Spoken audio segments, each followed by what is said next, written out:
Welcome to my Sajek blog part 2। যারা যারা part 1 এখনো দেখোনি অবশ্যই গিয়ে দেখে আসবা। আর সেকেন্ড ডেতে সাজেকে কি কি করলাম, কোথায় কোথায় গেলাম, কি খেলাম তা নিয়ে থাকছে আজকের ভিডিও। আর সাজেকের প্রথম পার্টটা না দেখলে তোমরা সেকেন্ড পার্ট কিছুই বুঝবে না, সো আগে গিয়ে প্রথম পার্টটা দেখে আসো। তো যারা যারা প্রথম ব্লগটা দেখছো তারা জানো যে আমরা প্রথম দিন অনেক মজা করেছি এবং সকালের ভিউ দেখে তো আমরা পুরাই খুশি যে এত সুন্দর। সকাল সকাল মেঘ দেখে নিজেকে সামলাতে পারিনি, এত সুন্দর বাংলাদেশ। তো এরপরে সকালে নাস্তা চলে আসে। সকালে নাস্তায় ছিল খিচুড়ি, ডিম আর ছিল পাহাড়ি মরিচ ভর্তা, যেটা এত ঝাল। দেন নাস্তা করে আমরা লুসাই গ্রামের উদ্দেশ্যে চলে যাচ্ছিলাম। আর লুসাই গ্রামে ঢুকতে হলে তোমাদের এন্ট্রি ফি লাগবে 30 টাকা। আর যদি তোমরা সেখানকার আদিবাসী ড্রেস পরতে চাও সেখানে 20 মিনিটে তোমাদের 100 টাকা পে করতে হবে। তো আমরা 20 মিনিটের জন্য নিয়েছিলাম। আমরা অনেক সুন্দর সুন্দর ছবি ভিডিওস করছিলাম আর আদিবাসী ড্রেস পরার পর খুবই সুন্দর লাগতেছিল সবাইকে। সেখানে আরও টুরিস্টরা ছিল, আমাদের সাথে ছবি তুলেছে, আমরাও তাদের সাথে অনেক মজা করেছি। তারপর সেখান থেকে আমরা ডাইরেক্ট রওনা দিই কংলাক পাহাড়ের উদ্দেশ্যে। আর কংলাক পাহাড় হচ্ছে সাজেকের সব থেকে বড় পাহাড়। আর সেখানে যাওয়ার আগে তোমাদের অবশ্যই অবশ্যই পানি খেয়ে নিতে হবে কিংবা জুস নিয়ে নিতে হবে সাথে, কারণ কি এত বড় পাহাড় তোমরা উঠতে উঠতে তোমাদের গলা শুকায় যেতে পারে। তো আমরা সেখানে একটা দোকানে কিছুক্ষণ থাকি, ওখানে হচ্ছে পেঁপে জুসটা আমরা খাই। আর ওখানে 3টা বিদেশি কুকুর ছিল আর এদেরকে দেখতে মনে হচ্ছে যে বাচ্চা, বাট বিশ্বাস করো এরা সবগুলোই হচ্ছে অ্যাডাল্ট। এক একটার বয়স নাকি 5 বছর, 7 বছর, 3 বছর, ভাবা যায়। আমি এদেরকে দেখে বাচ্চা কুকুর মনে করছিলাম। তো এরা একটা ভালো দিক হচ্ছে মালিকের সব কথা শুনে আর তোমরা এদেরকে যা বলবা তাই শুনবে। তো এদের মালিক বলে যে আমাদেরকে পাহাড় পর্যন্ত আগায় দিতে, অ্যান্ড এরা সত্যি সত্যি আমাদেরকে পাহাড় পর্যন্ত নিয়ে যায়। আর গাইস, কংলাক পাহাড়ের সিঁড়ি তো তোমরা দেখছে, এটা দেখে আমাদের পুরো মাথা হয়ে গেছে যে আমরা অ্যাকচুয়ালি উঠবো কিভাবে। নামার সময় তো ইজিলি নামা যায়, বাট উঠার সময় এত কষ্ট হইছে। তো কংলাক পাহাড়ের সিঁড়ি দেখে আমি ভাবতেছি যে আল্লাহ কতক্ষণ লাগতে পারে, এত উঁচু সিঁড়ি। আর সিঁড়ি পাওয়ার পর তো রাতে পা ব্যথা শুরু হয়ে গেছে, কারণ এত উঁচা পাহাড়ে আমি এর আগে কখনোই উঠিনি। আর দেখো কুকুরগুলা কি সুন্দর আমাদের সাথে যাচ্ছিল, ওদেরকে বলছি তোমাদেরকে বিস্কুট কিনে দিব, চলো চলো আমাদের সাথে।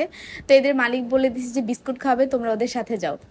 তো ওরা সুন্দর দেখে আমাদের সাথে চলে আসছে। আর দেখো গাইস, কংলাক পাহাড়ের দৃশ্যটা এত সুন্দর যেটা মুখে বলে বোঝানোর মতো না, কারণ পাহাড়ে না গেলে তোমরা পাহাড়ের সৌন্দর্য বুঝবা না। আমি ভিডিওতে মাত্র 5%ও উঠাইতে পারিনি। আর পাহাড়ের সৌন্দর্য দেখতে হইলে অবশ্যই একবার হলেও পাহাড়ে আসতে হবে। আর বৃষ্টির সিজনে আসলে তোমরা ভালো একটা ভিউ পাবা, গাছপালা সবুজ হয়ে যায়। আর যদি তোমরা গরম সহ্য করতে না পারো সেই ক্ষেত্রে তোমরা শীতকালে আসতে পারো। আর পাহাড়ে এই শীত, এই ঠান্ডা, এই গরম। দেন আমরা পাহাড়ে উঠে পেঁপে খেয়ে নেই। পাকা পেঁপে খেতে ভীষণ লাগে, পাহাড় এনজয় করতেছিলাম আর সাথে পেঁপে খাচ্ছিলাম, কারণ গলা আমাদের পুরো শুকায় কাঠ হয়ে গেছে। দেন নামার সময় তো আমি ইজিলি নামতে পারতেছিলাম, আর ওদিক দিয়ে আমার ফ্রেন্ড উঠার পরে আর নামার মতো এনার্জি ছিল না ওর মধ্যে। বাট আমি ভাবতেছিলাম যে যাক, নামতে আমার কোনো অসুবিধা হবে না, উঠার সময় তো অনেক কষ্ট হয়েছে আর নামতে খুবই ভালো লাগে। দেন হচ্ছে রাতের বেলা আমার হঠাৎ করে মোমোজ খাওয়ার ক্রেভিংস উঠে, তো আমরা মোমোজ খেতে চলে যাই হচ্ছে আদিবাসীদের একটা, ওখানে অনেকগুলো আদিবাসীদের স্টল ছিল, তো ওখানে অনেক ধরনের আদিবাসী খাবার পাওয়া যায়। এরপর আমি আর কোনো ভিডিও ফুটেজ নিতে পারি না, আমি এসে ডাইরেক্ট ঘুমাই গেছি রিসর্টে, কারণ শরীর অনেক ক্লান্ত ছিল। আর এটা ছিল পরের দিন সকালের ভিডিও, অ্যান্ড পরের দিন সকালেও সেম খাবার ছিল, খিচুড়ি এবং মরিচ ভর্তা আর হচ্ছে ডিম। তো ওটা খেয়ে আমরা একদম খাগড়াছড়ির উদ্দেশ্যে রওনা হয়ে যাই, কারণ আমাদের আজকে চেক আউট ছিল অ্যান্ড আমরা ঢাকার উদ্দেশ্যে রওনা দিব আজকে।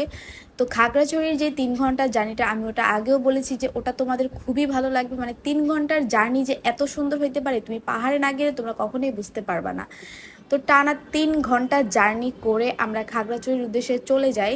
অ্যান্ড খাগড়াছড়িতে গিয়ে আমরা ফার্স্টে আদিবাসীদের যে খাবারগুলো সেগুলো অর্ডার করি। আমরা সেখানে গিয়ে সাজেকে গিয়ে কোনো আদিবাসীদের যে সেদ্ধ খাবার এবং মরিচ ভর্তা ওটা কোথাও পাইনি। তো আমরা সেখানে গিয়ে আমরা আগে খাগড়াছড়িতে খেতে বসি পেট ভরে, কারণ ওই 2 দিন মাংস ভাত এছাড়া ডিম আর কোনো কিছুই পাইনি। দেন আমরা অনেকগুলো আইটেম ট্রাই করি, সেখানে ছিল 2 পদের শাক, মরিচ ভর্তা, মাশরুম ভাজি, বাঁশকরল ভাজি, লাউ চিংড়ি এবং কি হাঁস ভুনা।